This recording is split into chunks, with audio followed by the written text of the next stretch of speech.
Hey everyone, I hope rounding is going well for you so far, and here is our next step. So we're going to add something to the beginning of our process so that we can do rounding independently.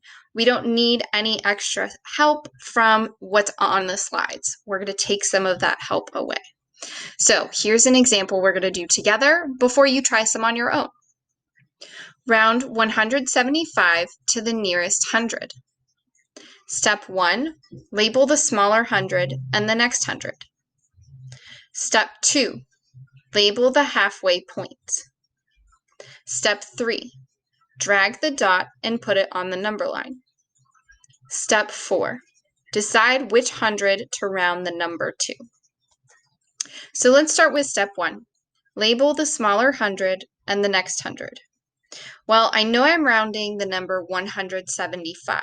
So I know that the hundreds place of this number is 100. So that's going to be my smaller hundred here. Then I need to think about what's the next hundred if I was skip counting by hundreds. Well, let's skip count by hundreds. 0, 100, 200. 200 would come next. Okay, so we've done step 1. Step 2, label the halfway point. Okay, well, we learned at the very beginning of this lesson that our midway or our halfway point is going to have a 5 in the tens place and a 0 in the ones place, or 50 at the end. Now I need to figure out what goes in the hundreds place. Well, I know that these numbers on the number line are mostly going to be in the hundreds, except 200.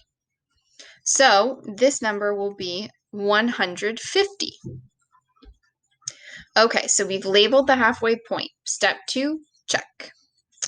Step 3, drag the dot and put it on the number line. So I'm going to take the dot and I'm going to put it on the number line. Where should it go? Well, I know that 175 is greater than 150, so I know it's going to go somewhere between here.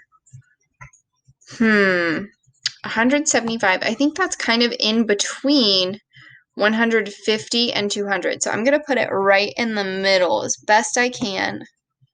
There we go. So that's where I think 175 is. You might not be exactly where it is, but as long as you're close, you're going to be able to round this number. So the number 175 rounds to, well, you can see here the dot is much closer to 200 than the dot is close to 100.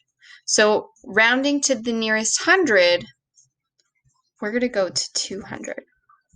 So the number 175 rounds to 200 when we're rounding to the nearest hundred.